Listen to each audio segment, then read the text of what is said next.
La collection Coffre à Gants vous présente La magie de voir grand de David J. Schwartz.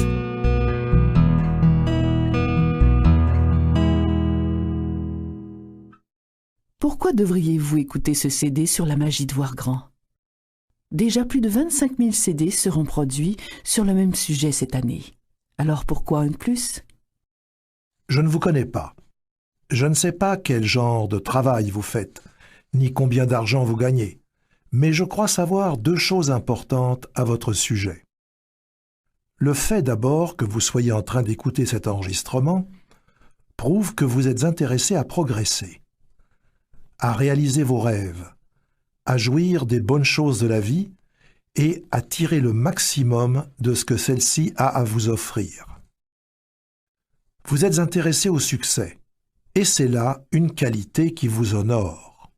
D'ailleurs, votre intérêt prouve aussi que vous possédez une autre qualité tout aussi importante, l'intelligence d'aller chercher les outils qui sauront vous aider à atteindre votre but.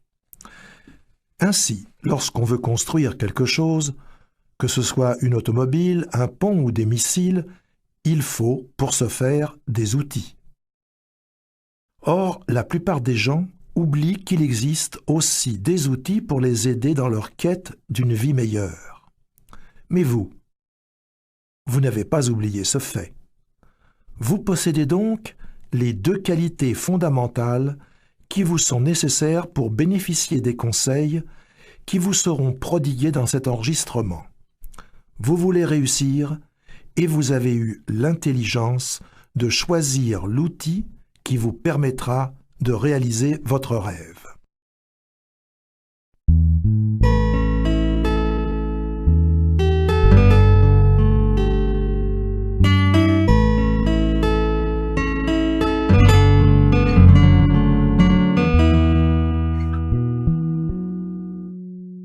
Voyez grand, et vous vivrez dans la prospérité. Vous aurez une vie heureuse, accomplie et prospère. Vous aurez aussi beaucoup d'amis. Le succès signifie la prospérité personnelle, une belle maison, des vacances, des voyages, de nouvelles acquisitions et la sécurité financière. Le succès vous permet d'offrir un maximum d'avantages à vos enfants. Il vous octroie l'admiration d'autrui, le leadership, le respect des gens de votre milieu de travail et de ceux qui font partie de votre vie sociale. Le succès signifie aussi la liberté. C'est être libéré des soucis, de la peur, des frustrations et de l'échec. Plus important encore, le succès assure à celui qui en est couronné le respect de soi. Il permet d'atteindre à un bonheur authentique et à une plus grande satisfaction dans la vie, du fait que nous pouvons en faire plus pour ceux qui comptent sur nous.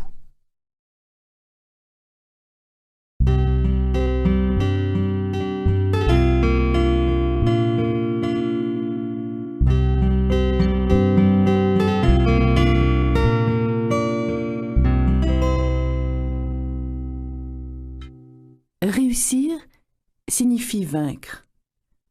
Le succès ou la réalisation de soi, voilà le but de la vie sur cette terre. Tout être humain veut connaître le succès, admettons-le d'emblée.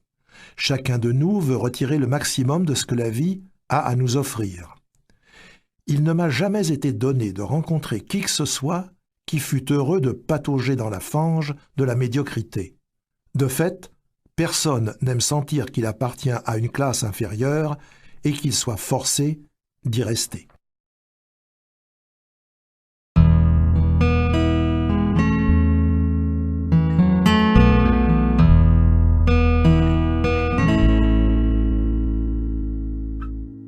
La part du gâteau. À ce stade de notre propos, j'aimerais que vous visualisiez un gâteau coupé en 5 parties égales. Ce gâteau représente toutes les bonnes choses de la vie: l'argent, le bonheur, le succès, la réalisation de soi et l'amour. Il constitue la somme de toutes les bonnes choses de la vie. Maintenant, imaginez 5 personnes ayant à peu près la même expérience de vie, assises autour d'une table pour manger ce gâteau. Pour les besoins de notre exemple, nous allons diviser ce gâteau pour ces 5 personnes, comme nous l'avons fait pour les bonnes choses de la vie. Voici ce qui arrivera. Écoutez bien. 4 de ces 5 personnes devront se contenter de partager entre elles un seul des 5 morceaux de ce gâteau. La 5e personne, qui représente la personne sur 5 qui réussit, aura 4 morceaux à elle seule. Vous vous rendez compte? 4 morceaux de ce qui constitue toutes les bonnes choses de la vie reviennent à une seule personne, alors qu'un seul morceau doit être divisé en 4 pour les 4 autres personnes. Cela constitue une loi, une des lois les plus étonnantes qui gouvernent notre société. Je l'appelle la loi des 80/20. En effet, 80% de tout ce qui est bon dans ce monde appartient, est accompli ou est apprécié par seulement 20% ou moins des gens. Et l'on peut vérifier la véracité de cette loi dans n'importe quel domaine. Ainsi, 80% de la richesse des États-Unis, par exemple, appartient à seulement 20% ou moins de sa population. 80% des actions et des obligations appartiennent à 20% ou moins des Américains. Et dans de nombreuses entreprises, 80% des ventes sont faites par seulement 20% ou même moins des représentants. Pourquoi? Pourquoi cette loi existe-t-elle? Qu'est-ce qui explique qu'une personne sur 5 puisse jouir d'autant de succès que 4 personnes réunies? J'ai consacré presque toute ma vie à tenter de trouver la réponse à cette question. Or, j'ai trouvé cette réponse et j'aimerais la partager avec vous. Depuis nombre d'années déjà, j'étudie professionnellement les gens et leur façon de penser. Et le premier indice véritable qui m'a mis sur la piste de cette loi des 80/20 m'est apparu lors d'une réunion de représentants à Chicago, à laquelle j'assistais il y a plus de 10 ans de cela.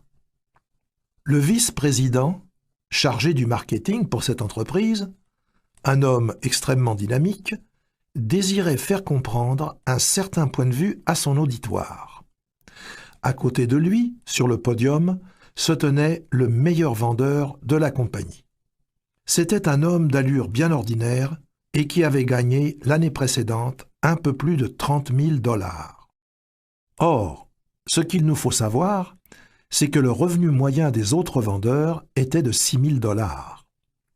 Le vice-président voulait donc lancer un défi au groupe. Voici ce qu'il leur dit. « J'aimerais que vous regardiez bien Jean-Luc. Regardez-le. Maintenant, essayez de me dire ce que Jean-Luc possède que vous n'avez pas. Il a gagné en moyenne 5 fois plus d'argent que vous. Est-il 5 fois plus intelligent? Pas si on se reporte aux tests que l'on fait passer au personnel. Je sais, j'ai vérifié. Les tests indiquent qu'il est d'intelligence moyenne. Est-ce à dire qu'il a travaillé 5 fois plus que vous alors? D'après les rapports, il me semble qu'il n'ait pas travaillé plus fort, mais plutôt moins fort que la plupart d'entre vous. Eh bien, est-ce qu'il avait un meilleur territoire alors? Et une fois de plus, le vice-président leur dit que non. Les rapports démontraient que les territoires avaient tous le même potentiel. Jean-Luc était-il plus instruit ou alors jouissait-il d'une meilleure santé que ses collègues? Eh bien non. Jean-Luc était un gars comme les autres. La différence, expliqua le vice-président, la différence entre Jean-Luc et vous, c'est qu'il voit 5 fois plus grand que vous. Et le vice-président poursuivit son allocution en tentant de démontrer que le succès n'est pas déterminé par notre quotient intellectuel, mais plutôt par l'ampleur de nos pensées. Voilà qui constituait un concept des plus intrigants et qui me fit beaucoup réfléchir. De fait, plus j'observais les gens, plus je leur parlais, plus je cherchais à connaître ce qui constituait la base même du succès, et plus la réponse me paraissait évidente. Chaque cas que j'observais me prouvait que la grosseur du compte en banque, de même que le degré de bonheur et de satisfaction que connaît une personne, sont directement proportionnels à l'ampleur des pensées développées par cette personne. Il y a de la magie dans le fait de voir grand. Maintenant, vous me poserez peut-être la question, à savoir si le fait de voir grand permet d'accomplir tant de choses. Comment se fait-il que ce ne soit pas tout le monde qui pense de cette façon? Nombre de gens m'ont posé cette même question, et je crois avoir trouvé la réponse. Nous sommes tous, et parfois beaucoup plus que nous ne sommes prêts à l'admettre, le produit des pensées qui circulent dans notre environnement. Or, ces pensées s'avèrent souvent limitées, dépourvues qu'elles sont de quelque envergure que ce soit. Nous subissons constamment les influences de notre milieu qui tentent de nous écraser afin de nous garder sur une voie de garage. C'est ainsi qu'on nous dira qu'il y a trop de chefs et pas assez d'Indiens, qu'il n'y a donc plus de place pour d'autres chefs et que l'on devrait dès lors se contenter d'être un Indien. Mais c'est là une fausse croyance qui ne reflète en rien la réalité. En effet, si vous posez la question à divers leaders de votre communauté, et ce, à quelque échelon que ce soit, ils vous répondront la même chose qu'à moi. Le problème, c'est qu'il y a trop d'Indiens et pas suffisamment de chefs. Et la mauvaise influence de notre environnement ne s'arrête pas là. On essaye à tort de nous faire croire que ce qui doit advenir adviendra, que le contrôle de notre destinée nous échappe, que le sort en est jeté. On nous enjoint donc d'oublier nos rêves, d'oublier la meilleure école pour nos enfants, de renoncer aux bonnes choses de la vie. Résignez-vous, nous dit-on. Renoncez et laissez-vous emporter par le vent. Qui d'entre nous n'a pas entendu cet argument fallacieux qui veut que le succès ne vaut pas le prix qu'il nous faut payer pour l'atteindre? Comme si la réussite exigeait que vous vendiez votre âme, votre vie familiale, votre conscience et vos valeurs afin d'atteindre le sommet. En vérité, le succès n'a pas de prix. Chaque pas que nous faisons en avant nous rapportant automatiquement des dividendes. Notre milieu tente aussi de nous laisser croire qu'il y a trop de compétition pour les places de choix dans la vie. Mais est-ce bien vrai? Un de mes amis qui est conseiller d'orientation professionnelle me dit qu'il reçoit 200 fois plus de postulants pour un emploi qui paye 5 000 $ par année que pour un emploi qui en paye 25 000. C'est dire qu'il y a au moins 50 fois plus de concurrence pour un emploi de second ordre qu'il n'y en a pour un emploi de première classe. Or, il faut nous engager dans l'avenue de première classe. Voilà le chemin qu'il nous faut suivre, car d'innombrables postes n'attendent que d'être remplis par des gens comme vous, qui n'ont pas peur de voir grand. Voyez si vous pouvez envisager la question sous un autre angle, en imaginant que votre esprit est une usine de fabrication de pensée. C'est une usine très active, qui produit d'innombrables pensées en une seule journée. 2 hommes supervisent la production de vos pensées. L'un que nous nommerons Monsieur Triomphe et l'autre que nous appellerons Monsieur Défaite. Monsieur Triomphe s'occupe de la fabrication de pensées positives et se spécialise donc dans la production des raisons qui vous permettent de croire que vous êtes capable, qualifié et que vous réussirez. Monsieur Défaite, pour sa part, produit des pensées négatives. Il est passé maître dans l'art de vous énumérer toutes les raisons pour lesquelles vous échouerez. Or, ce qu'il vous faut savoir, c'est que M. Triomphe et M. Défaite sont tous deux très obéissants. Ils se mettent au garde à vous immédiatement, dès lors que vous leur en donnez l'ordre. Vous n'avez en effet qu'à faire un signe à l'un ou l'autre de ces aides de camp, car ils sont à vos ordres mentalement. Si votre signal est positif, Monsieur Triomphe s'avancera et se mettra au travail. Et il en ira de même de Monsieur Défaite, qui se mettra à l'œuvre en fonction du signal négatif que vous lui aurez envoyé. Afin de vous aider à bien saisir l'importance des rôles que jouent ces deux aides de camp, je vous demanderai de bien vouloir vous prêter à l'exercice qui suit, en vous disant qu'aujourd'hui, rien ne marchera. À ce signal, Monsieur Défaite entrera immédiatement en action et se mettra alors à fabriquer des faits qui viendront infailliblement appuyer vos raisons de penser ainsi. Il vous suggérera qu'il fait trop chaud ou trop froid, ou que ça ne va pas bien au travail, que le volume des ventes est à la baisse, que les personnes de votre entourage auront les nerfs à fleur de peau, que vous tomberez malade, que votre conjoint ou conjointe sera de mauvaise humeur, etc. Et sachez que Monsieur Défaite est très efficace. En quelques minutes seulement, il aura en effet réussi à vous convaincre que vous connaîtrez une mauvaise journée. Et ce, sans même vous en apercevoir, la journée aura tourné au pire. Et maintenant, dites-vous que la journée qui vous attend sera merveilleuse. Monsieur Triomphe, ayant capté ce signal, il se mettra immédiatement à l'œuvre et vous dira que c'est une journée fantastique, qu'il fait beau, que la vie est belle, que tout ira bien, qu'aujourd'hui, vous pourrez mettre vos dossiers à jour.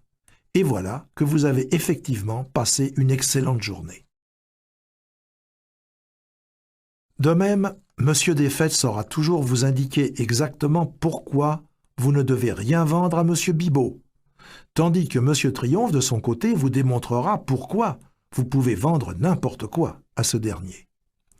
Monsieur Défaite vous convaincra que vous ne pouvez qu'échouer, alors que Monsieur Triomphe vous démontrera pourquoi vous réussirez. Monsieur Défaite vous préparera une liste de brillants arguments afin de vous démontrer tout ce que vous devriez désapprouver chez Robert.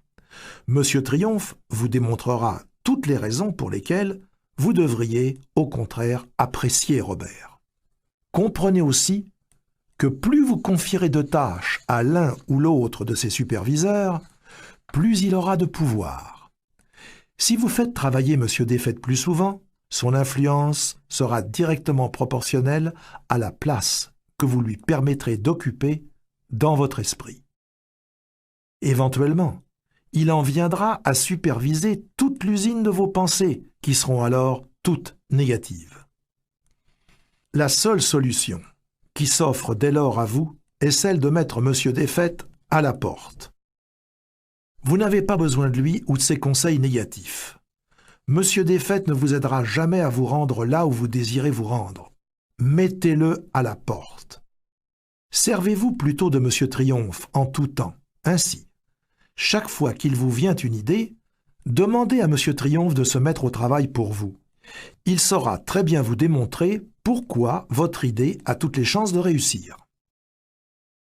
Ceci dit, si vous vous donnez la peine d'examiner attentivement la nature humaine, vous verrez que les gens qui ne réussissent pas dans la vie souffrent d'une maladie qui déforme leurs pensées. Maladie que nous appellerons ici l'excusite.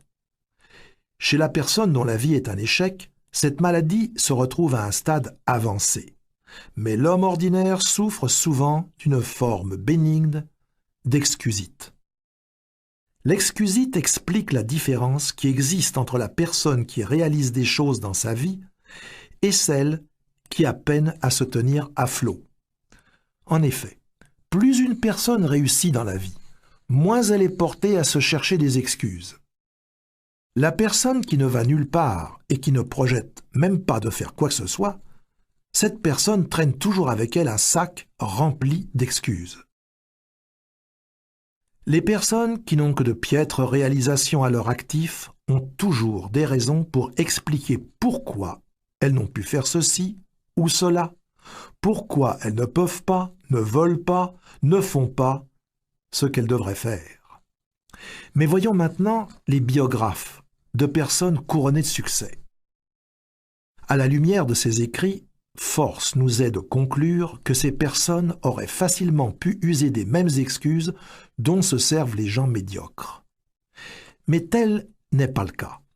De fait, il ne m'a jamais été donné de rencontrer ou même d'entendre parler d'un homme d'affaires réputé, d'un officier militaire, d'un vendeur, d'un professionnel, ou même d'un leader dans quelque domaine que ce soit, qui fut capable de se trouver une ou plusieurs excuses pour se disculper de sa tâche à accomplir.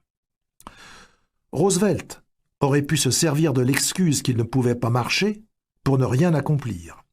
Il aurait très bien pu se dire « Comment pourrais-je être président des États-Unis alors que je ne peux même pas marcher ?» Quant au président Truman, il aurait pu s'excuser en disant « Je n'ai jamais fait d'études universitaires, je ne peux pas être président. » Monsieur Eisenhower, pour sa part, aurait pu dire « Vous savez, j'ai le cœur malade, et je ne suis, après tout, qu'un vieux soldat. Comment saurais-je diriger un pays ?» John Kennedy aurait pu dire « Je suis trop jeune pour devenir président. » Monsieur Johnson aussi aurait pu se trouver toutes sortes de raisons pour lesquelles il n'aurait pu être président. Ce qu'il importe de retenir de tout cela, c'est que ces hommes ne se sont jamais demandé pourquoi ils ne pouvaient pas réussir. Ils décidèrent plutôt de se concentrer sur les raisons pour lesquelles ils pouvaient réussir. Sachez que l'excusite s'aggrave si elle n'est pas soignée. La victime de cette maladie mentale entretient des pensées dont le processus se déroule comme suit. Elle se dit d'abord « Je ne réussis pas aussi bien que je le devrais. Quelle excuse pourrais-je bien invoquer afin de sauver la face? Voyons voir. Peut-être pourrais-je jeter le blâme sur le fait que ma santé laisse à désirer, ou que je ne suis pas assez instruit, que je suis trop vieux, trop jeune, trop malchanceux, ou encore que j'ai des problèmes personnels, ou des problèmes avec mon conjoint, ma conjointe. Ou peut-être est-ce à cause de la façon dont j'ai été éduqué. Et dès lors que la victime de cette maladie de l'échec se trouve une bonne excuse, elle n'en démord plus et se sert alors de cette excuse pour expliquer à qui veut bien l'entendre, et ce, tant à elle-même qu'à autrui, son absence de progrès. Or, chaque fois que notre victime invoque cette excuse, cette dernière s'enlise de plus en plus profondément dans son subconscient, en raison même de ce que les pensées, qu'elles soient positives ou négatives, se renforcent lorsqu'elles sont alimentées par une répétition constante. C'est une loi. Bien sûr, au début, cette personne sait très bien que son alibi n'est ni plus ni moins qu'un mensonge, mais plus elle le répète, plus elle se convainc que c'est la vérité et que son alibi constitue la véritable raison de son absence de succès. La première étape de votre programme personnel d'édification du succès consiste donc à vous faire vacciner contre l'excusite, cette maladie de l'échec. L'excusite revêt plusieurs formes, mais le type le plus fréquent est probablement celui de la personne qui invoque son manque d'intelligence. L'excusite d'intelligence qui fait croire à ceux qui en sont affligés qu'ils n'ont pas de cervelle est très commune. En fait, elle est à ce point fréquente qu'environ 95% des gens qui nous entourent en sont affligés, à un degré ou un autre. Et contrairement à la plupart des autres types d'excusites, cette forme particulière de la maladie fait souffrir ses victimes en silence. En effet, rares sont ceux qui oseront admettre publiquement qu'ils ne croient pas avoir l'intelligence requise pour réussir. Ils ont tout simplement le profond sentiment d'être tout à fait inintelligents. Maintenant, écoutez bien ce qui suit. La plupart d'entre nous commettons deux erreurs fondamentales en ce qui a trait à l'intelligence. D'une part, nous sous-estimons grandement les capacités de notre cerveau et surestimons d'autre part beaucoup trop les capacités du cerveau d'autrui. Or, ce qu'il vous faut savoir, c'est que ce n'est pas tant votre degré d'intelligence qui compte que l'utilisation que vous faites de celle-ci. En d'autres termes, votre façon de penser est beaucoup plus importante que la capacité de votre cerveau. Je tiens à répéter cette affirmation car elle est d'une importance capitale. votre façon de penser est plus importante que votre degré d'intelligence, quel que soit ce dernier.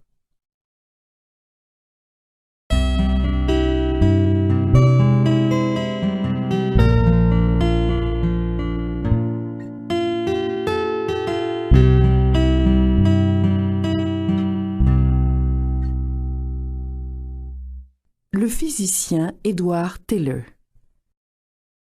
On interrogeait un jour le docteur Edward Teller, l'un des plus grands physiciens connus, sur la nécessité d'une formation scientifique chez les enfants.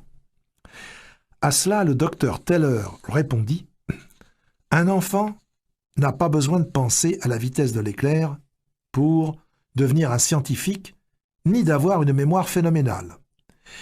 Il n'est pas même nécessaire qu'il obtienne des notes exceptionnelles à l'école. Ce qui compte, c'est que l'enfant ait un intérêt marqué pour la science. En d'autres termes, c'est l'intérêt, ou l'enthousiasme si vous préférez, que démontre une personne pour un domaine donné qui fait qu'elle réussira en sciences comme ailleurs. Lorsqu'une personne a une attitude positive, optimiste et coopérante, même si son quotient intellectuel n'est que de 100, elle peut se faire plus d'argent et se mériter plus de respect et de succès que la personne dont le quotient intellectuel est de 120, mais qui se montre négative, pessimiste et peu coopérante.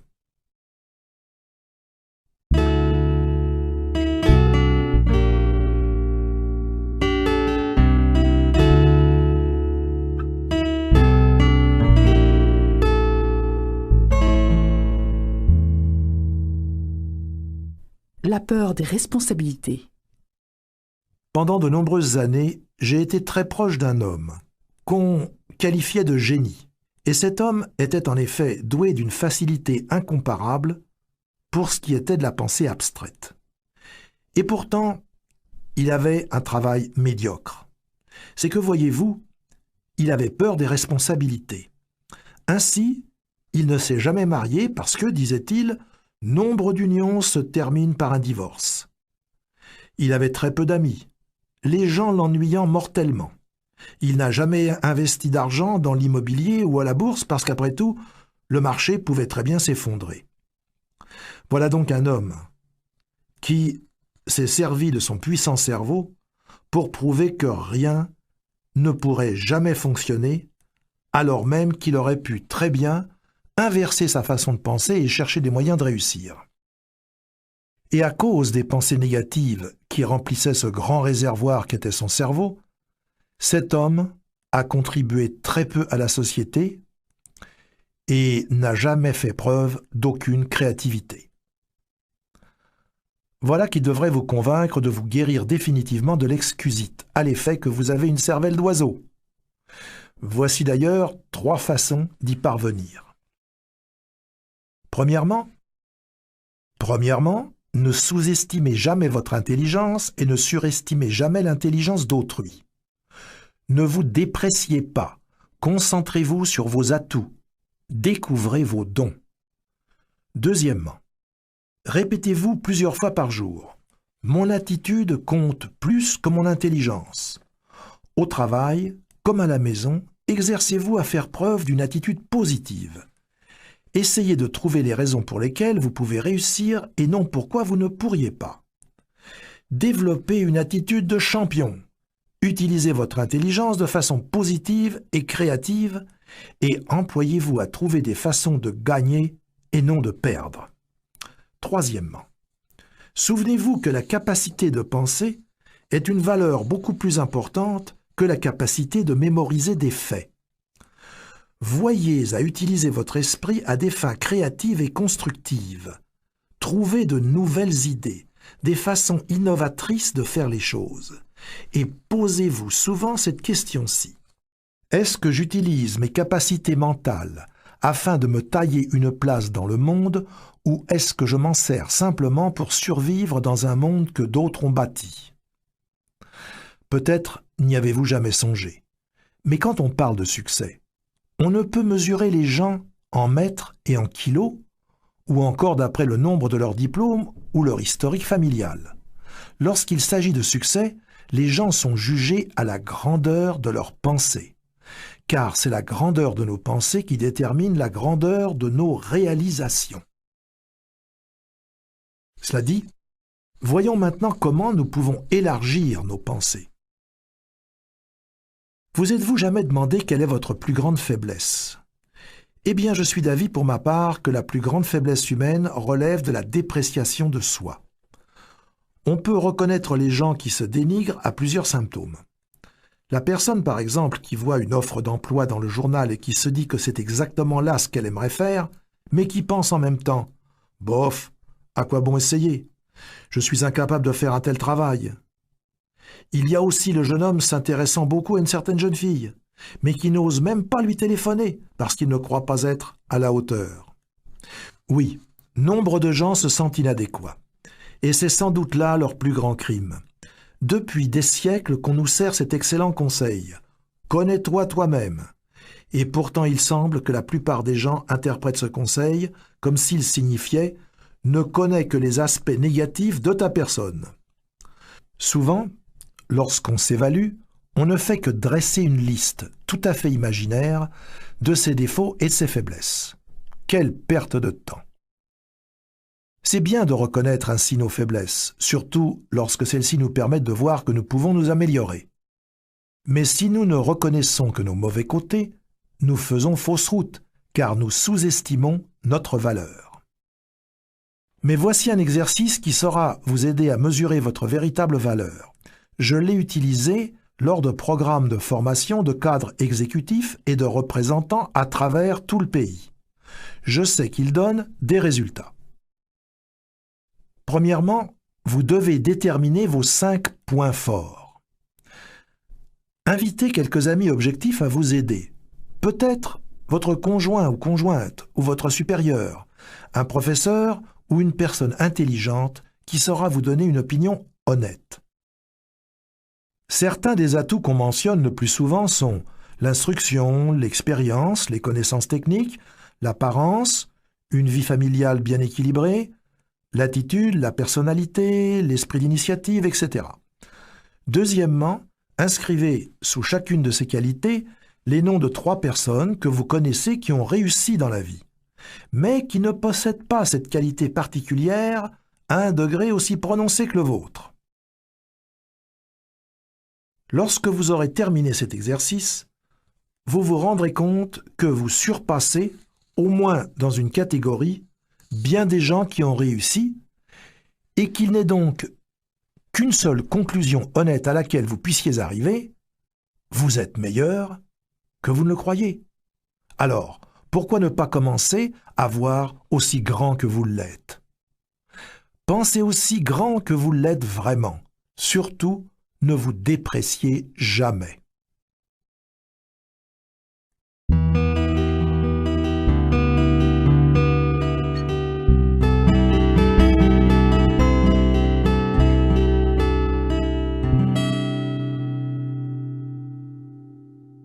Comment faire pour toujours voir grand? Voyons maintenant certaines des choses que nous pouvons faire afin de toujours voir grand. J'aimerais vous parler plus spécifiquement ici de la façon d'enrichir votre vocabulaire de personnes qui voient grand.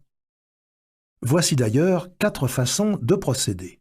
Premièrement, voyez toujours à utiliser des phrases et des mots qui soient positifs, vibrants et pleins d'entrain pour décrire la façon dont vous vous sentez.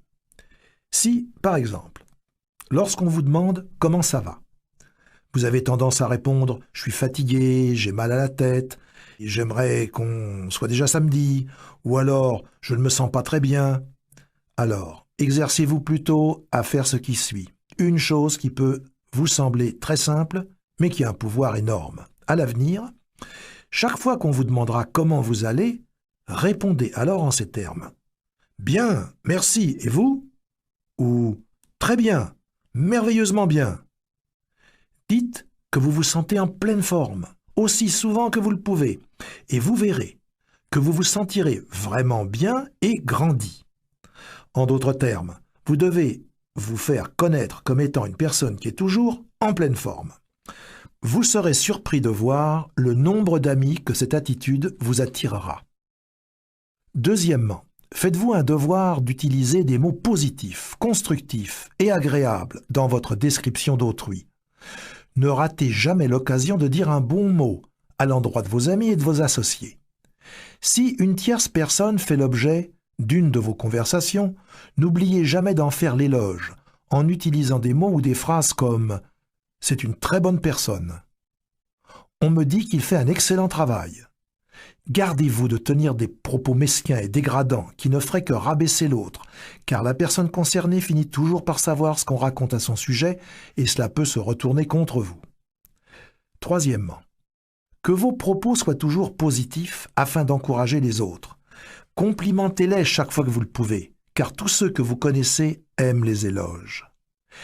Ayez un mot gentil pour votre conjoint ou votre conjointe tous les jours. Complimentez aussi vos collègues.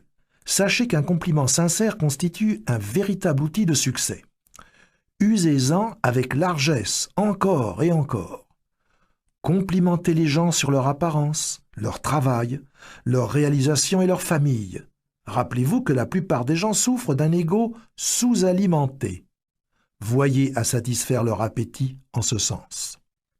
Quatrièmement, utilisez aussi des mots positifs pour décrire vos projets.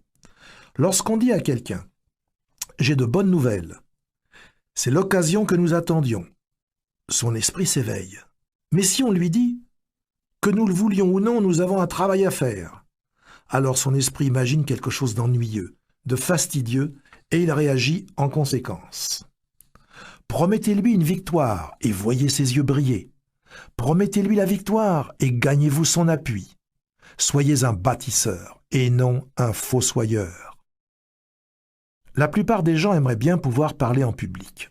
Or, c'est là un désir qu'ils ne réalisent jamais car ils font en général de bien piètres orateurs.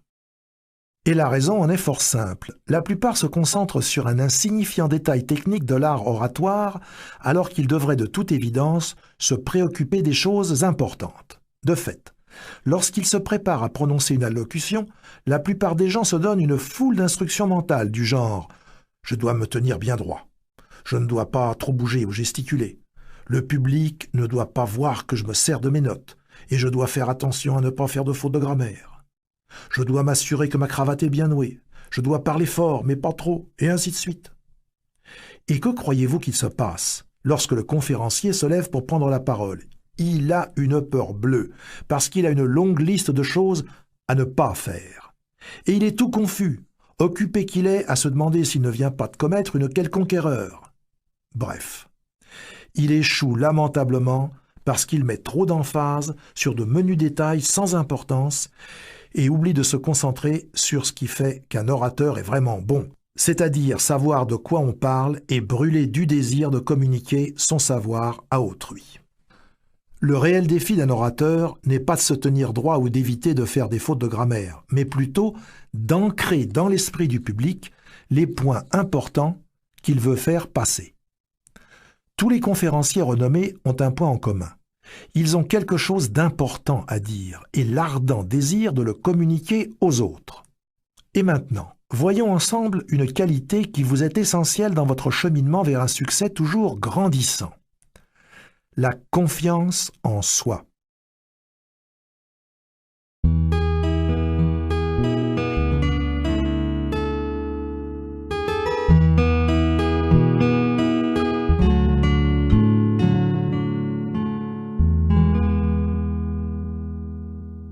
Règles pour penser et agir avec plus de confiance. Voici certaines règles que vous pourrez suivre afin de penser et d'agir avec plus de confiance. Les psychologues nous disent qu'il nous faut toujours agir en fonction de la façon dont nous voulons nous sentir. La première règle à suivre, donc, est celle-ci. Asseyez-vous toujours dans les premiers rangs. Avez-vous jamais remarqué, lors de réunions à l'église, à l'école ou ailleurs, à quelle vitesse les places du fond se remplissent ? En effet, la plupart des gens se précipitent à l'arrière dès leur arrivée, dans l'espoir de passer inaperçus. Et s'ils ont peur de se faire remarquer, c'est qu'ils n'ont pas assez confiance en eux. Or, s'asseoir à l'avant donne justement confiance. Alors, pourquoi ne mettriez-vous pas cette règle en pratique? Faites-vous un point d'honneur désormais de vous asseoir toujours aussi près de l'avant que vous le pourrez. Certes, vous attirerez les regards, mais rappelez-vous que le succès n'a rien de modeste. Deuxième règle. Exercez-vous à établir un contact visuel avec autrui. On peut habituellement savoir ce que les gens ressentent en les regardant dans les yeux. C'est bien instinctivement que nous nous posons des questions lorsqu'une personne ne nous regarde pas droit dans les yeux. Essaye-t-il de me cacher quelque chose? De quoi a-t-il peur? Me réserve-t-il un coup bas? Habituellement, lorsque quelqu'un évite votre regard, cela signifie « Je me sens bien petit à côté de vous. Je me sens inférieur à vous. J'ai peur de vous. » Cela peut aussi vouloir dire « Je me sens coupable. J'ai fait quelque chose ou j'ai pensé quelque chose que je veux vous cacher. J'ai peur qu'en vous regardant droit dans les yeux, vous ne deviniez le fond de ma pensée. » Lorsqu'on fuit le regard de son interlocuteur, on avoue sa crainte et son manque de confiance. Combattez cette peur en faisant l'effort de braver le regard de l'autre. Lorsqu'on regarde quelqu'un dans les yeux, cela signifie « Je suis honnête et sans reproche. Je crois en ce que je dis. Je n'ai pas peur et je suis confiant. » Alors, faites travailler vos yeux pour vous. Visez le regard des autres. Non seulement aurez-vous plus de confiance en vous, mais vous gagnerez la confiance d'autrui. Troisième règle. Accélérez le pas. Eh bien oui, marchez plus vite. Il y a bien longtemps, lorsque j'étais tout jeune, j'allais souvent à la fête du comté avec ma mère. Les emplettes terminées, nous retournions à la voiture et ma mère me proposait souvent « David, pourquoi ne nous assoirions-nous pas un moment pour regarder passer les gens ?» Ma mère savait vraiment inventer des jeux des plus intéressants. Elle me disait alors « Tu vois celui-là ? Qu'est-ce qui peut bien le troubler, à ton avis ? Ou « Que crois-tu que va faire cette femme ?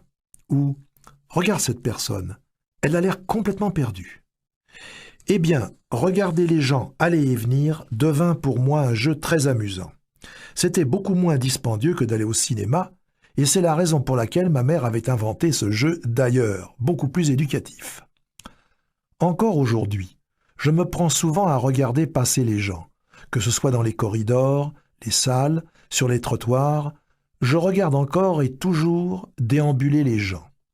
De fait, j'ai étudié le comportement humain à partir de la façon dont se déplacent les gens. Les psychologues associent une mauvaise posture et une démarche engourdie aux attitudes malsaines qu'une personne a vis-à-vis d'elle-même, de son travail et de son entourage. Mais les psychologues nous disent aussi que nous pouvons changer nos attitudes en changeant notre posture et la vitesse de nos mouvements. Observez, et vous découvrirez que toute action physique résulte d'une action mentale. La personne résignée et déprimée se déplace toujours de façon léthargique. Voilà une personne qui n'a aucune confiance en elle-même. La personne ordinaire, pour sa part, a une démarche des plus ordinaires qui nous révèle en fait qu'elle est très peu fière d'elle-même. Enfin, il y a ceux qui, manifestement, ont une extraordinaire confiance en eux-mêmes. Leur démarche est plus rapide que celle de la moyenne des gens, et leur foulée précise et élastique nous porte à penser que ces personnes se rendent en un lieu important pour brasser d'importantes affaires et qu'elles reviendront tout au plus dans un quart d'heure après un succès retentissant. Pourquoi ne pas essayer vous-même cette technique et accélérer le pas? Rejetez les épaules en arrière, levez le menton et allez de l'avant d'un pas un peu plus rapide. Sentez-vous confiant. Voici maintenant la quatrième règle. Et elle est très importante. Exercez-vous à exprimer votre opinion. Ayant eu le loisir de travailler avec plusieurs groupes, grands et petits, il m'a été donné d'observer bien des gens très perspicaces et doués d'une grande intelligence, qui, tout à coup, figeaient sur place, incapables de participer à la discussion en cours. Non pas parce qu'ils ne le voulaient pas, c'est tout simplement qu'ils manquaient de confiance. Du fait, celui qui ne parle jamais lors de réunions croit que son opinion n'est pas assez importante et qu'il aura l'air d'un imbécile s'il ouvre la bouche. Il se dit qu'il fait bien de se taire, car les autres en savent probablement beaucoup plus long que lui, de toute façon, et qu'il vaut beaucoup mieux qu'on ne se rende pas compte de son ignorance. Or, chaque fois que cette personne se convainc de garder le silence, elle se sent encore plus incompétente, plus inférieure. Oh, elle se promet bien de prendre la parole la prochaine fois, mais elle sait bien qu'elle ne tiendra pas sa promesse. En ce qui vous concerne, rappelez-vous ceci. Chaque fois que vous décidez de ne rien dire, vous empoisonnez votre confiance à petite dose. Vous perdez de plus en plus confiance en vous-même. Par contre, plus vous prenez souvent la parole, plus vous ajoutez à votre confiance. 5e règle. Souriez. Nous avons tous lu ou entendu l'idée à l'effet qu'un sourire est excellent pour le moral. De fait, le sourire constitue le remède par excellence contre le manque de confiance. Et pourtant, nombreux sont ceux qui n'y croient pas, en raison même de ce qu'ils n'aient jamais tenté de sourire alors qu'ils avaient peur. En ce qui vous concerne, je vous demanderai de bien vouloir faire le petit test qui suit.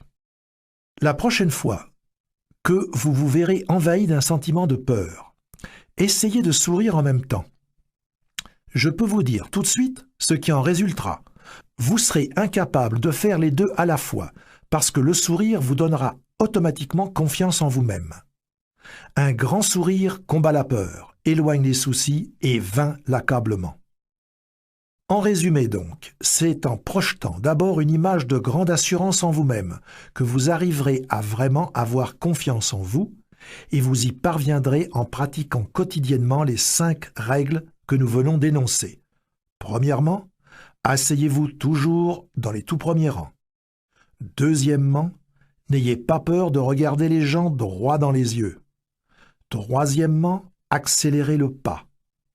Quatrièmement, exprimez votre opinion. Et cinquièmement, souriez. Maintenant, essayons de résumer et de voir comment vous pouvez bénéficier de la magie de voir grand dans les situations cruciales de votre vie. Lorsque vous avez à affronter des difficultés, il est fort possible que vous voyiez alors moins loin et moins grand. Or, si tel est le cas, vous êtes automatiquement perdant. Voici donc quelques lignes directrices que vous voudrez peut-être inscrire sur une petite fiche que vous consulterez régulièrement. D'abord, lorsque des gens à l'esprit mesquin tentent de vous abaisser, voyez grand. Soyez certain qu'il y a des gens qui aimeraient vous voir perdre, vivre de mauvaises expériences ou être réprimandés. Mais sachez que de telles personnes ne pourront jamais vous atteindre si vous gardez à l'esprit les 3 principes qui suivent et agissez en conséquence. Premièrement, vous gagnez dès lors que vous refusez de vous battre contre des personnes bornées. Se battre contre des gens mesquins, c'est s'abaisser à leur niveau. Premièrement donc, voyez grand. Deuxièmement, attendez-vous à ce qu'on parsème votre route d'embûches, car c'est là une preuve que vous progressez. Et troisièmement, souvenez-vous que ceux qui vous tendent des embûches souffrent de troubles psychologiques. Alors, faites preuve de grandeur d'âme et ayez pitié d'eux. Lorsque ce sentiment de ne pas posséder ce qu'il faut pour réussir dans la vie reviendra vous hanter, voyez grand. Rappelez-vous que si vous croyez faible, vous l'êtes. Si vous ne croyez pas avoir ce qu'il faut, vous ne l'avez pas. Si vous croyez que vous êtes inférieur, eh bien vous l'êtes. Premièrement donc, débarrassez-vous de cette tendance à vous déprécier. Donnez-vous l'air important. Cela vous aidera à entretenir des pensées importantes. Et rappelez-vous que votre apparence extérieure influe beaucoup sur ce que vous ressentez intérieurement. Deuxièmement, concentrez-vous sur vos points forts.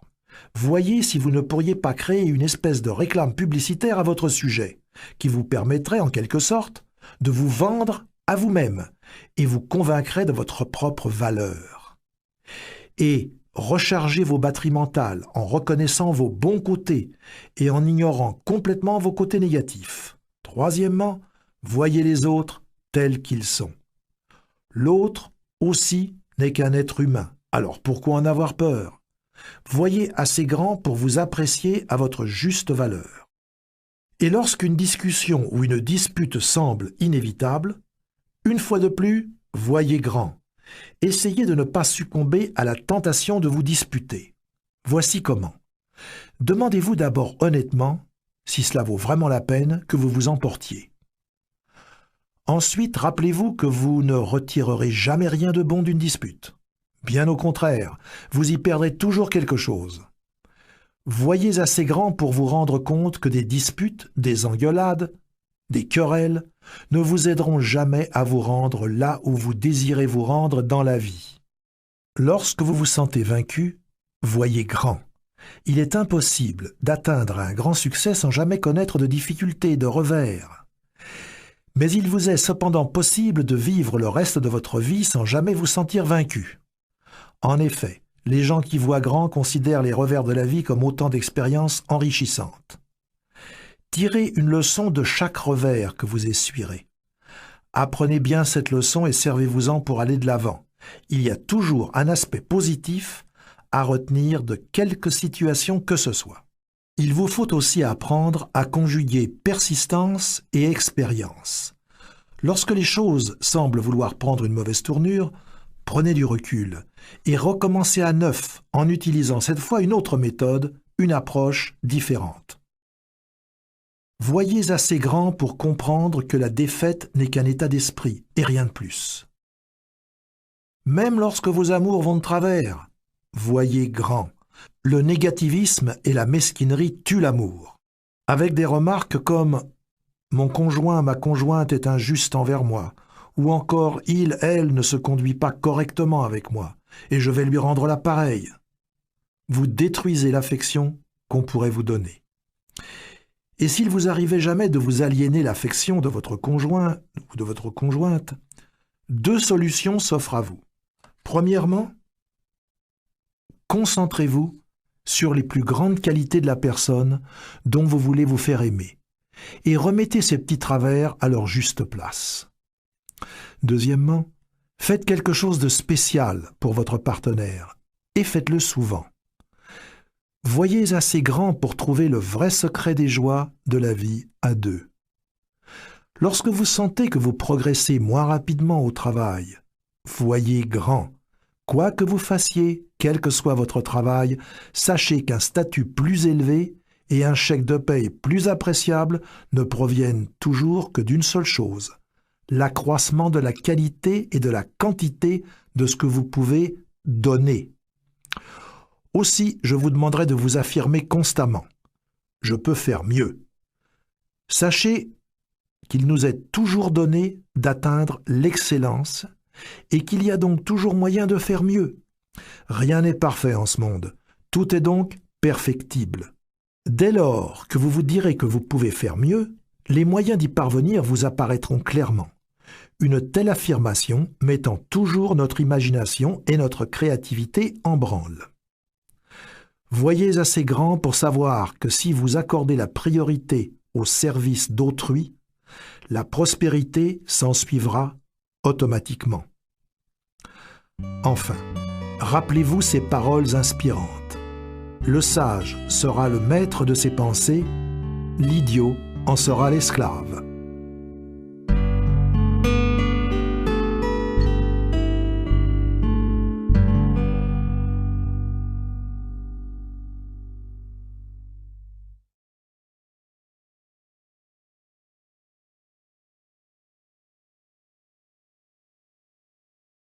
$1000. Or, ce qu'il nous faut savoir, c'est que le revenu moyen des autres vendeurs était de $6000. Le vice-président voulait donc lancer un défi au groupe. Voici ce qu'il leur dit. « J'aimerais que vous regardiez bien Jean-Luc. Regardez-le. Maintenant, essayez de me dire ce que Jean-Luc possède que vous n'avez pas. Il a gagné en moyenne 5 fois plus d'argent que vous. Est-il 5 fois plus intelligent? Pas si on se reporte au test que l'on fait passer au personnel. Je sais, j'ai vérifié. Les tests indiquent qu'il est d'intelligence moyenne. Est-ce à dire qu'il a travaillé 5 fois plus que vous alors? D'après les rapports, il me semble qu'il n'ait pas travaillé plus fort, mais plutôt moins fort que la plupart d'entre vous. Eh bien, est-ce qu'il avait un meilleur territoire alors? Et une fois de plus, le vice-président leur dit que non. Les rapports démontraient que les territoires avaient tous le même potentiel. Jean-Luc était-il plus instruit ou alors jouissait-il d'une meilleure santé que ses collègues? Eh bien non. Jean-Luc était un gars comme les autres. La différence, expliqua le vice-président, la différence entre Jean-Luc et vous, c'est qu'il voit 5 fois plus grand que vous. Et le vice-président poursuivit son allocution en tentant de démontrer que le succès n'est pas déterminé par notre quotient intellectuel, mais plutôt par l'ampleur de nos pensées. Voilà qui constituait un concept des plus intrigants et qui me fit beaucoup réfléchir. De fait, plus j'observais les gens, plus je leur parlais, plus je cherchais à connaître ce qui constituait la base même du succès, et plus la réponse me paraissait évidente. Chaque cas que j'observais me prouvait que la grosseur du compte en banque, de même que le degré de bonheur et de satisfaction que connaît une personne, sont directement proportionnels à l'ampleur des pensées développées par cette personne. Il y a de la magie dans le fait de voir grand. Maintenant, vous me poserez peut-être la question, à savoir si le fait de voir grand permet d'accomplir tant de choses. Comment se fait-il que ce ne soit pas tout le monde qui pense de cette façon? Nombre de gens m'ont posé cette même question, et je crois avoir trouvé la réponse. Nous sommes tous, et parfois beaucoup plus que nous ne sommes prêts à l'admettre, le produit des pensées qui circulent dans notre environnement. Or, ces pensées s'avèrent souvent limitées, dépourvues qu'elles sont de quelque envergure que ce soit. Nous subissons constamment les influences de notre milieu qui tentent de nous écraser afin de nous garder sur une voie de garage. C'est ainsi qu'on nous dira qu'il y a trop de chefs et pas assez d'Indiens, qu'il n'y a donc plus de place pour d'autres chefs et que l'on devrait dès lors se contenter d'être un Indien. Mais c'est là une fausse croyance qui ne reflète en rien la réalité. En effet, si vous posez la question à divers leaders de votre communauté, et ce, à quelque échelon que ce soit, ils vous répondront la même chose qu'à moi. Le problème, c'est qu'il y a trop d'Indiens et pas suffisamment de chefs. Et la mauvaise influence de notre environnement ne s'arrête pas là. On essaye à tort de nous faire croire que ce qui doit advenir adviendra, que le contrôle de notre destinée nous échappe, que le sort en est jeté. On nous enjoint donc d'oublier nos rêves, d'oublier la meilleure école pour nos enfants, de renoncer aux bonnes choses de la vie. Résignez-vous, nous dit-on. Renoncez et laissez-vous emporter par le vent. Qui d'entre nous n'a pas entendu cet argument fallacieux qui veut que le succès ne vaut pas le prix qu'il nous faut payer pour l'atteindre? Comme si la réussite exigeait que vous vendiez votre âme, votre vie familiale, votre conscience et vos valeurs afin d'atteindre le sommet. En vérité, le succès n'a pas de prix. Chaque pas que nous faisons en avant nous rapportant automatiquement des dividendes. Notre milieu tente aussi de nous laisser croire qu'il y a trop de compétition pour les places de choix dans la vie. Mais est-ce bien vrai? Un de mes amis qui est conseiller d'orientation professionnelle me dit qu'il reçoit 200 fois plus de postulants pour un emploi qui paye 5 000 $ par année que pour un emploi qui en paye 25 000. C'est dire qu'il y a au moins 50 fois plus de concurrence pour un emploi de second ordre qu'il n'y en a pour un emploi de première classe. Or, il faut nous engager dans l'avenue de première classe. Voilà le chemin qu'il nous faut suivre, car d'innombrables postes n'attendent que d'être remplis par des gens comme vous, qui n'ont pas peur de voir grand.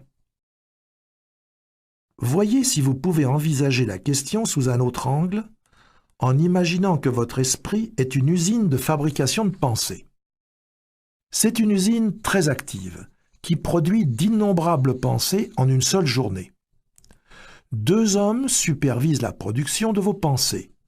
l'un que nous nommerons Monsieur Triomphe et l'autre que nous appellerons Monsieur Défaite. Monsieur Triomphe s'occupe de la fabrication de pensées positives et se spécialise donc dans la production des raisons qui vous permettent de croire que vous êtes capable, qualifié et que vous réussirez. Monsieur Défaite, pour sa part, produit des pensées négatives. Il est passé maître dans l'art de vous énumérer toutes les raisons pour lesquelles vous échouerez. Or, ce qu'il vous faut savoir, c'est que Monsieur Triomphe et Monsieur Défaite sont tous deux très obéissants. Ils se mettent au garde à vous immédiatement, dès lors que vous leur en donnez l'ordre. Vous n'avez en effet qu'à faire un signe à l'un ou l'autre de ces aides de camp, car ils sont à vos ordres mentalement. Si votre signal est positif, Monsieur Triomphe s'avancera et se mettra au travail. Et il en ira de même de Monsieur Défaite, qui se mettra à l'œuvre en fonction du signal négatif que vous lui aurez envoyé. Afin de vous aider à bien saisir l'importance des rôles que jouent ces deux aides de camp, je vous demanderai de bien vouloir vous prêter à l'exercice qui suit, en vous disant qu'aujourd'hui, rien ne marchera. À ce signal, Monsieur Défaite entrera immédiatement en action et se mettra alors à fabriquer des faits qui viendront infailliblement appuyer vos raisons de penser ainsi. Il vous suggérera qu'il fait trop chaud ou trop froid, ou que ça ne va pas bien au travail, que le volume des ventes est à la baisse, que les personnes de votre entourage auront les nerfs à fleur de peau, que vous tomberez malade, que votre conjoint ou conjointe sera de mauvaise humeur, etc. Et sachez que Monsieur Défaite est très efficace.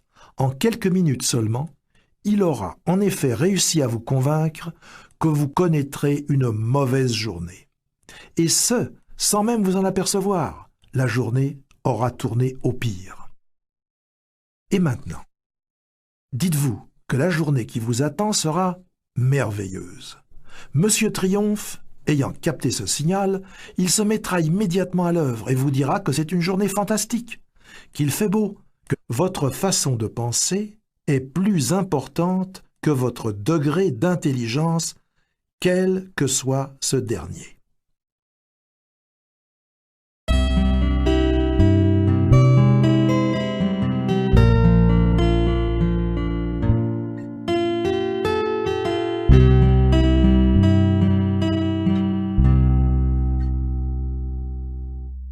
Le physicien Edward Teller. On interrogeait un jour le docteur Edward Teller, l'un des plus grands physiciens connus, sur la nécessité d'une formation scientifique chez les enfants. À cela, le docteur Teller répondit « Un enfant n'a pas besoin de penser à la vitesse de l'éclair pour devenir un scientifique, ni d'avoir une mémoire phénoménale. Il n'est pas même nécessaire qu'il obtienne des notes exceptionnelles à l'école. Ce qui compte, c'est que l'enfant ait un intérêt marqué pour la science. En d'autres termes, c'est l'intérêt, ou l'enthousiasme si vous préférez, que démontre une personne pour un domaine donné qui fait qu'elle réussira en science comme ailleurs. Lorsqu'une personne a une attitude positive, optimiste et coopérante, même si son quotient intellectuel n'est que de 100, elle peut se faire plus d'argent et se mériter plus de respect et de succès que la personne dont le quotient intellectuel est de 120, mais qui se montre négative, pessimiste et peu coopérante.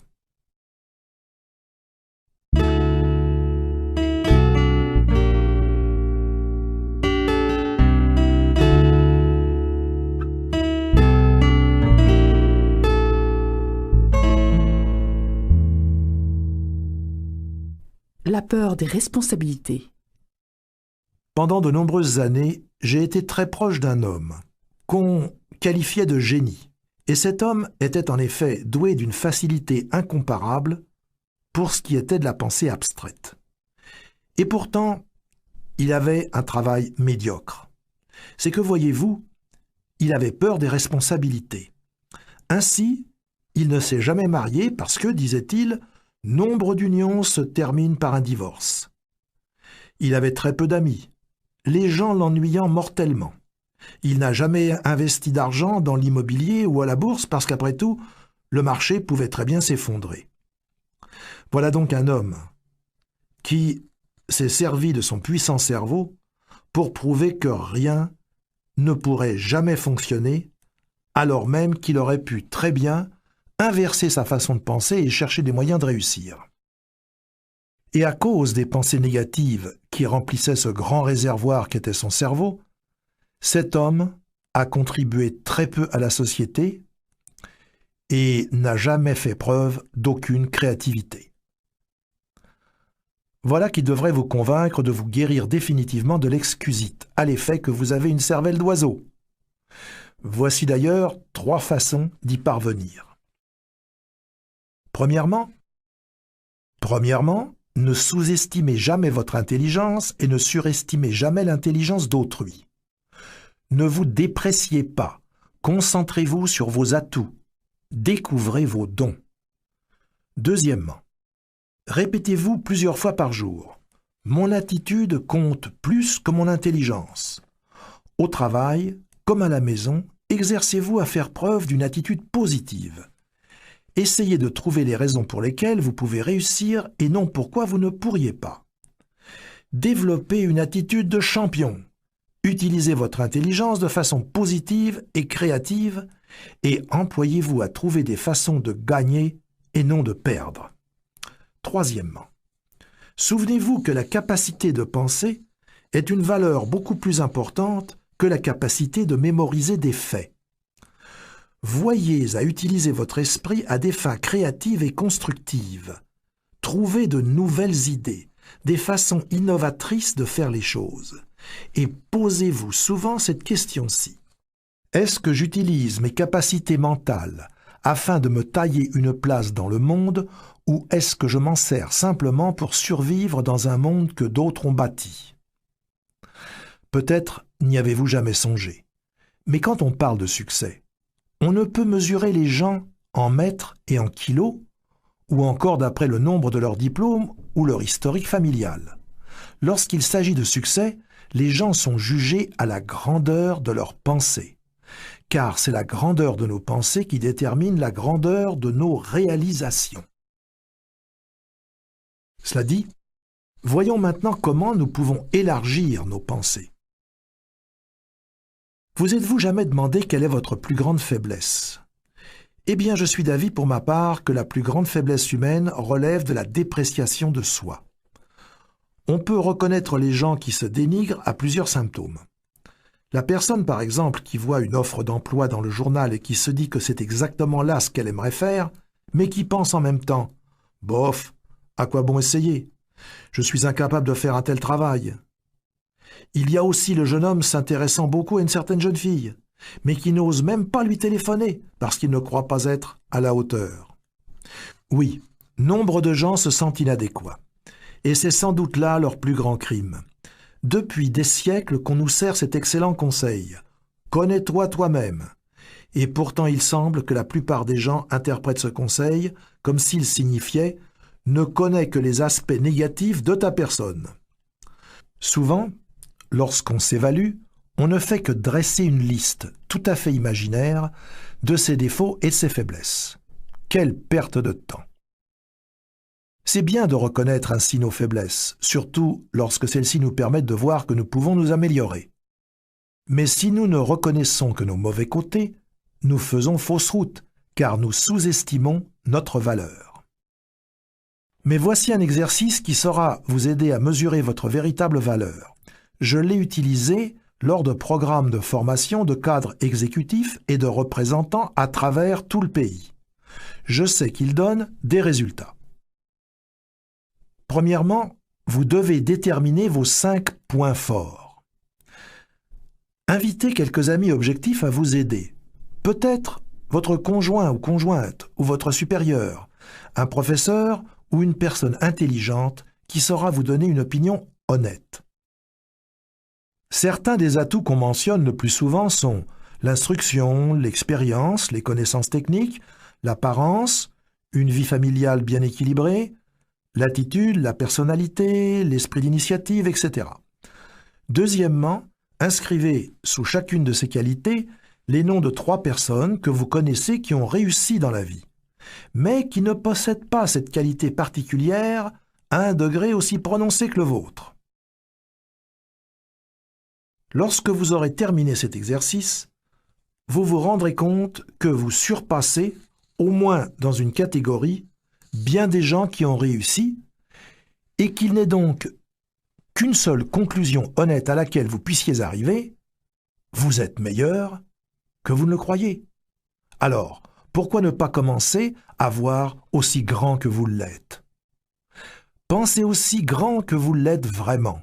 Surtout, ne vous dites que la vie est belle, que tout ira bien, qu'aujourd'hui, vous pourrez mettre vos dossiers à jour. Et voilà que vous avez effectivement passé une excellente journée. De même, M. Desfaites saura toujours vous indiquer exactement pourquoi vous ne devez rien vendre à M. Bibaud, tandis que M. Triomphe, de son côté, vous démontrera pourquoi vous pouvez vendre n'importe quoi à ce dernier. M. Desfaites vous convaincra que vous ne pouvez qu'échouer, alors que M. Triomphe vous démontrera pourquoi vous réussirez. M. Desfaites vous préparera une liste de brillants arguments afin de vous démontrer tout ce que vous devriez désapprouver chez Robert. M. Triomphe vous démontrera toutes les raisons pour lesquelles vous devriez, au contraire, apprécier Robert. Comprenez aussi que plus vous confierez de tâches à l'un ou l'autre de ses superviseurs, plus il aura de pouvoir. Si vous faites travailler M. Desfaites plus souvent, son influence sera directement proportionnelle à la place que vous lui permettrez d'occuper dans votre esprit. Éventuellement, il en viendra à superviser toute l'usine de vos pensées, qui seront alors toutes négatives. La seule solution qui s'offre dès lors à vous est celle de mettre M. Desfaites à la porte. Vous n'avez pas besoin de lui ou de ses conseils négatifs. M. Desfaites ne vous aidera jamais à vous rendre là où vous désirez vous rendre. Mettez-le à la porte. Servez-vous plutôt de M. Triomphe en tout temps. Ainsi, chaque fois qu'il vous vient une idée, demandez à M. Triomphe de se mettre au travail pour vous. Il saura très bien vous démontrer pourquoi votre idée a toutes les chances de réussir. Ceci dit, si vous vous donnez la peine d'examiner attentivement la nature humaine, vous verrez que les gens qui ne réussissent pas dans la vie souffrent d'une maladie qui déforme leurs pensées. Maladie que nous appellerons ici l'excusite. Chez la personne dont la vie est un échec, cette maladie se retrouve à un stade avancé. Mais l'homme ordinaire souffre souvent d'une forme bénigne d'excusite. L'excusite explique la différence qui existe entre la personne qui réalise des choses dans sa vie et celle qui a peine à se tenir à flot. En effet, plus une personne réussit dans la vie, moins elle est portée à se chercher des excuses. La personne qui ne va nulle part et qui ne projette même pas de faire quoi que ce soit, cette personne traîne toujours avec elle un sac rempli d'excuses. Les personnes qui n'ont que de piètres réalisations à leur actif ont toujours des raisons pour expliquer pourquoi elles n'ont pu faire ceci ou cela, pourquoi elles ne peuvent pas, ne veulent pas, ne font pas ce qu'elles devraient faire. Mais voyons maintenant les biographes de personnes couronnées de succès. À la lumière de ces écrits, force nous est de conclure que ces personnes auraient facilement pu user des mêmes excuses dont se servent les gens médiocres. Mais tel n'est pas le cas. De fait, il ne m'a jamais été donné de rencontrer ou même d'entendre parler d'un homme d'affaires réputé, d'un officier militaire, d'un vendeur, d'un professionnel, ou même d'un leader dans quelque domaine que ce soit, qui fut capable de se trouver une ou plusieurs excuses pour se disculper de sa tâche à accomplir.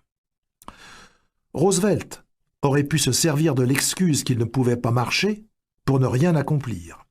Il aurait très bien pu se dire « Comment pourrais-je être président des États-Unis alors que je ne peux même pas marcher ?» Quant au président Truman, il aurait pu s'excuser en disant « Je n'ai jamais fait d'études universitaires, je ne peux pas être président. » M. Eisenhower, pour sa part, aurait pu dire « Vous savez, j'ai le cœur malade, et je ne suis, après tout, qu'un vieux soldat. Comment saurais-je diriger un pays? John Kennedy aurait pu dire « Je suis trop jeune pour devenir président ». Monsieur Johnson aussi aurait pu se trouver toutes sortes de raisons pour lesquelles il n'aurait pu être président. Ce qu'il importe de retenir de tout cela, c'est que ces hommes ne se sont jamais demandé pourquoi ils ne pouvaient pas réussir. Ils décidèrent plutôt de se concentrer sur les raisons pour lesquelles ils pouvaient réussir. Sachez que l'excusite s'aggrave si elle n'est pas soignée.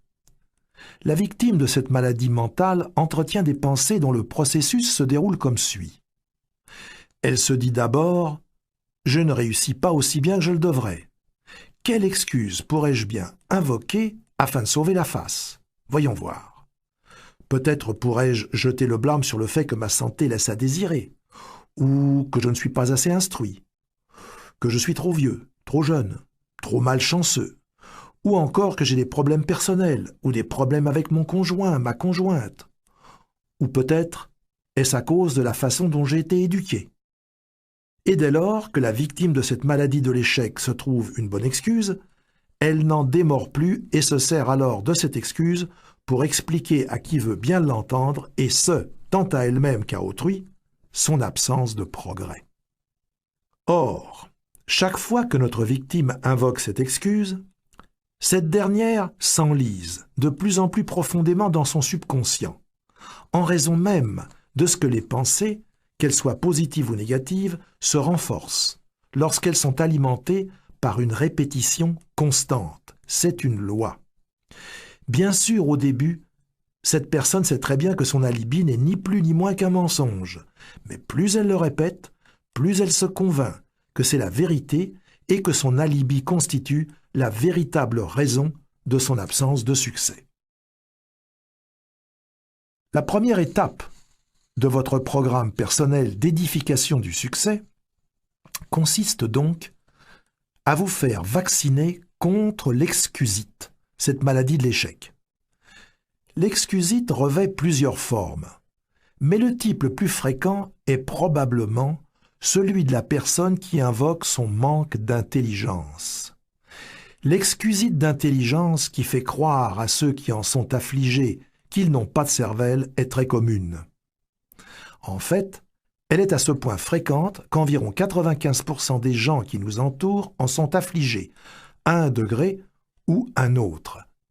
Et contrairement à la plupart des autres types d'excusites, cette forme particulière de la maladie fait souffrir ses victimes en silence. En effet, rares sont ceux qui oseront admettre publiquement qu'ils ne croient pas avoir l'intelligence requise pour réussir. Ils ont tout simplement le profond sentiment d'être tout à fait inintelligents.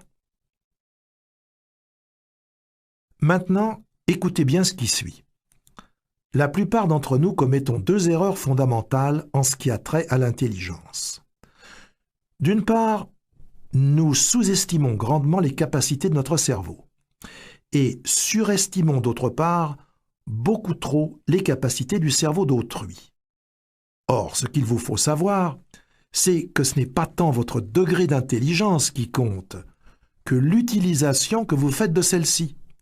En d'autres termes, votre façon de penser est beaucoup plus importante que la capacité de votre cerveau. Je tiens à répéter cette affirmation car elle est d'une importance capitale. Dépréciez jamais.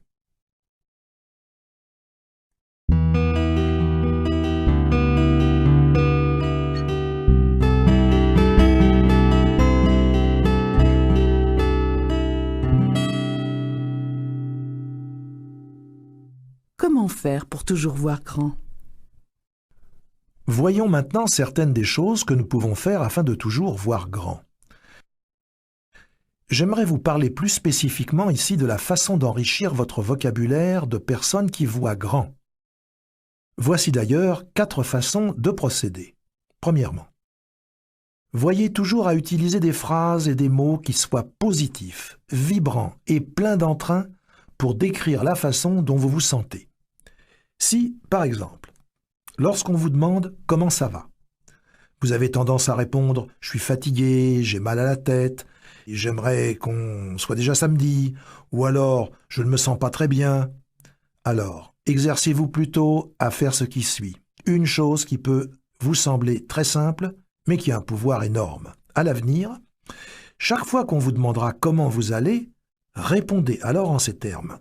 « Bien, merci, et vous ?» ou « Très bien, merveilleusement bien ». Dites que vous vous sentez en pleine forme, aussi souvent que vous le pouvez, et vous verrez que vous vous sentirez vraiment bien et grandi. En d'autres termes, vous devez vous faire connaître comme étant une personne qui est toujours en pleine forme. Vous serez surpris de voir le nombre d'amis que cette attitude vous attirera. Deuxièmement, faites-vous un devoir d'utiliser des mots positifs, constructifs et agréables dans votre description d'autrui. Ne ratez jamais l'occasion de dire un bon mot à l'endroit de vos amis et de vos associés. Si une tierce personne fait l'objet d'une de vos conversations, n'oubliez jamais d'en faire l'éloge en utilisant des mots ou des phrases comme « c'est une très bonne personne »,« on me dit qu'il fait un excellent travail ». Gardez-vous de tenir des propos mesquins et dégradants qui ne feraient que rabaisser l'autre, car la personne concernée finit toujours par savoir ce qu'on raconte à son sujet et cela peut se retourner contre vous. Troisièmement, que vos propos soient toujours positifs afin d'encourager les autres. Complimentez-les chaque fois que vous le pouvez, car tous ceux que vous connaissez aiment les éloges. Ayez un mot gentil pour votre conjoint ou votre conjointe tous les jours. Complimentez aussi vos collègues. Sachez qu'un compliment sincère constitue un véritable outil de succès. Usez-en avec largesse, encore et encore. Complimentez les gens sur leur apparence, leur travail, leur réalisation et leur famille. Rappelez-vous que la plupart des gens souffrent d'un ego sous-alimenté. Voyez à satisfaire leur appétit en ce sens. Quatrièmement, utilisez aussi des mots positifs pour décrire vos projets. Lorsqu'on dit à quelqu'un « j'ai de bonnes nouvelles », c'est l'occasion que nous attendions. Son esprit s'éveille. Mais si on lui dit « que nous le voulions ou non, nous avons un travail à faire », alors son esprit imagine quelque chose d'ennuyeux, de fastidieux, et il réagit en conséquence. Promettez-lui une victoire et voyez ses yeux briller. Promettez-lui la victoire et gagnez-vous son appui. Soyez un bâtisseur et non un fossoyeur. La plupart des gens aimeraient bien pouvoir parler en public. Or, c'est là un désir qu'ils ne réalisent jamais car ils font en général de bien piètres orateurs. Et la raison en est fort simple. La plupart se concentrent sur un insignifiant détail technique de l'art oratoire alors qu'ils devraient de toute évidence se préoccuper des choses importantes. De fait, lorsqu'ils se préparent à prononcer une allocution, la plupart des gens se donnent une foule d'instructions mentales du genre « je dois me tenir bien droit »,« je ne dois pas trop bouger ou gesticuler »,« le public ne doit pas voir que je me sers de mes notes et je dois faire attention à ne pas faire de fautes de grammaire »,« je dois m'assurer que ma cravate est bien nouée »,« je dois parler fort mais pas trop », et ainsi de suite. Et que croyez-vous qu'il se passe lorsque le conférencier se lève pour prendre la parole ? Il a une peur bleue, parce qu'il a une longue liste de choses à ne pas faire. Et il est tout confus, occupé qu'il est à se demander s'il ne vient pas de commettre une quelconque erreur. Bref, il échoue lamentablement parce qu'il met trop d'emphase sur de menus détails sans importance et oublie de se concentrer sur ce qui fait qu'un orateur est vraiment bon, c'est-à-dire savoir de quoi on parle et brûler du désir de communiquer son savoir à autrui. Le réel défi d'un orateur n'est pas de se tenir droit ou d'éviter de faire des fautes de grammaire, mais plutôt d'ancrer dans l'esprit du public les points importants qu'il veut faire passer. Tous les conférenciers renommés ont un point en commun. Ils ont quelque chose d'important à dire et l'ardent désir de le communiquer aux autres. Et maintenant, voyons ensemble une qualité qui vous est essentielle dans votre cheminement vers un succès toujours grandissant. La confiance en soi.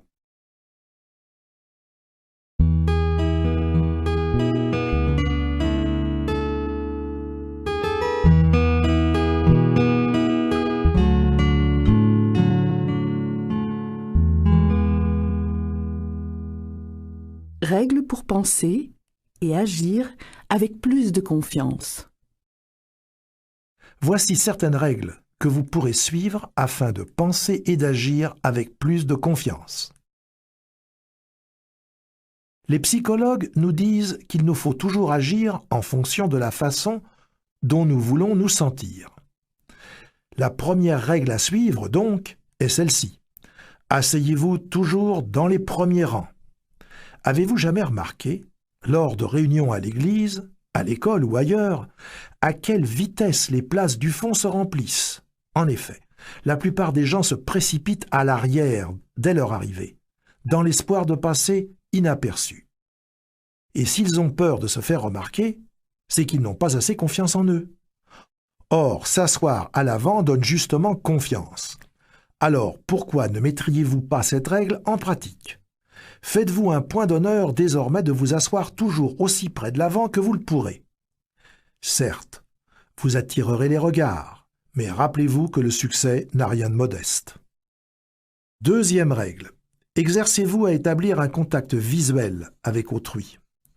On peut habituellement savoir ce que les gens ressentent en les regardant dans les yeux. C'est bien instinctivement que nous nous posons des questions lorsqu'une personne ne nous regarde pas droit dans les yeux. Essaye-t-il de me cacher quelque chose? De quoi a-t-il peur? Me réserve-t-il un coup bas? Habituellement, lorsque quelqu'un évite votre regard, cela signifie « Je me sens bien petit à côté de vous. Je me sens inférieur à vous. J'ai peur de vous. » Cela peut aussi vouloir dire « Je me sens coupable. J'ai fait quelque chose ou j'ai pensé quelque chose que je veux vous cacher. J'ai peur qu'en vous regardant droit dans les yeux, vous ne deviniez le fond de ma pensée. » Lorsqu'on fuit le regard de son interlocuteur, on avoue sa crainte et son manque de confiance. Combattez cette peur en faisant l'effort de braver le regard de l'autre. Lorsqu'on regarde quelqu'un dans les yeux, cela signifie « Je suis honnête et sans reproche. Je crois en ce que je dis.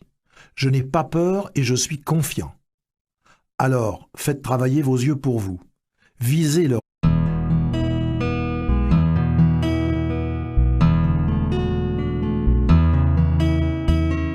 La collection Coffre à Gants vous présente La magie de voir grand de David J. Schwartz.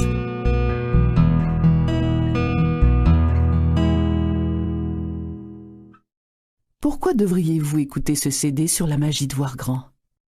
Déjà plus de 25 000 CD seront produits sur le même sujet cette année. Alors pourquoi un de plus? Je ne vous connais pas. Je ne sais pas quel genre de travail vous faites, ni combien d'argent vous gagnez, mais je crois savoir deux choses importantes à votre sujet. Le fait d'abord que vous soyez en train d'écouter cet enregistrement prouve que vous êtes intéressé à progresser, à réaliser vos rêves, à jouir des bonnes choses de la vie et à tirer le maximum de ce que celle-ci a à vous offrir. Vous êtes intéressé au succès, et c'est là une qualité qui vous honore. D'ailleurs, votre intérêt prouve aussi que vous possédez une autre qualité tout aussi importante, l'intelligence d'aller chercher les outils qui sauront vous aider à atteindre votre but. Ainsi, lorsqu'on veut construire quelque chose, que ce soit une automobile, un pont ou des missiles, il faut, pour ce faire, des outils. Or, la plupart des gens oublient qu'il existe aussi des outils pour les aider dans leur quête d'une vie meilleure. Mais vous n'avez pas oublié ce fait. Vous possédez donc les deux qualités fondamentales qui vous sont nécessaires pour bénéficier des conseils qui vous seront prodigués dans cet enregistrement. Vous voulez réussir et vous avez eu l'intelligence de choisir l'outil qui vous permettra de réaliser votre rêve.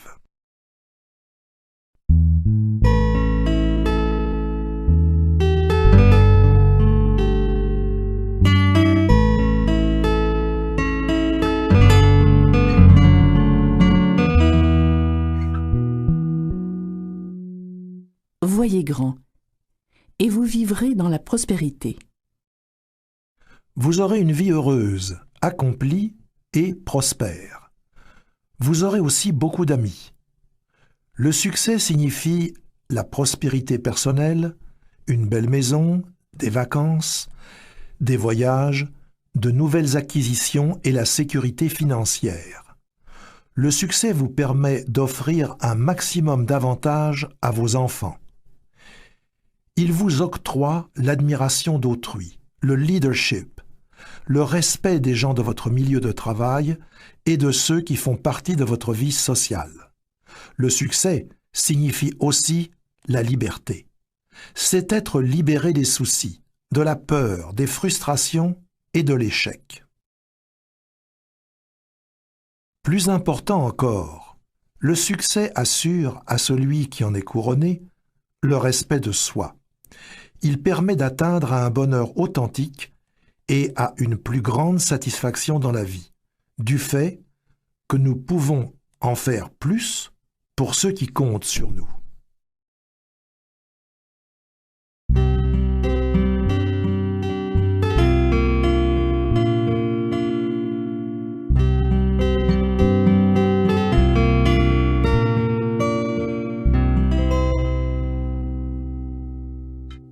Réussir signifie vaincre. Le succès ou la réalisation de soi, voilà le but de la vie sur cette terre. Tout être humain veut connaître le succès, admettons-le d'emblée.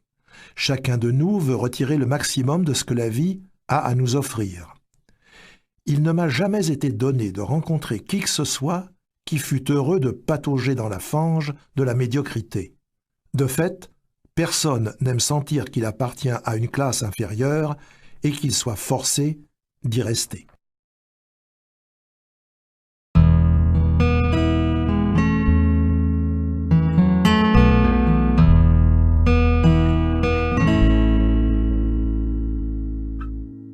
La part du gâteau. À ce stade de notre propos, j'aimerais que vous visualisiez un gâteau coupé en 5 parties égales. Ce gâteau représente toutes les bonnes choses de la vie: l'argent, le bonheur, le succès, la réalisation de soi et l'amour. Il constitue la somme de toutes les bonnes choses de la vie. Maintenant, imaginez 5 personnes ayant à peu près la même expérience de vie, assises autour d'une table pour manger ce gâteau. Pour les besoins de notre exemple, nous allons diviser ce gâteau pour ces 5 personnes, comme nous l'avons fait pour les bonnes choses de la vie. Voici ce qui arrivera. Écoutez bien. 4 de ces 5 personnes devront se contenter de partager entre elles un seul des 5 morceaux de ce gâteau. La 5e personne, qui représente la personne sur 5 qui réussit, aura 4 morceaux à elle seule. Vous vous rendez compte? 4 morceaux de ce qui constitue toutes les bonnes choses de la vie reviennent à une seule personne, alors qu'un seul morceau doit être divisé en 4 pour les 4 autres personnes. Cela constitue une loi, une des lois les plus étonnantes qui gouverne notre société. Je l'appelle la loi des 80/20. En effet, 80% de tout ce qui est bon dans ce monde appartient, est accompli ou est apprécié par seulement 20% ou moins des gens. Et l'on peut vérifier la véracité de cette loi dans n'importe quel domaine. Ainsi, 80% de la richesse des États-Unis, par exemple, appartient à seulement 20% ou moins de sa population. 80% des actions et des obligations appartiennent à 20% ou moins des Américains. Et dans de nombreuses entreprises, 80% des ventes sont faites par seulement 20% ou même moins des représentants. Pourquoi? Pourquoi cette loi existe-t-elle?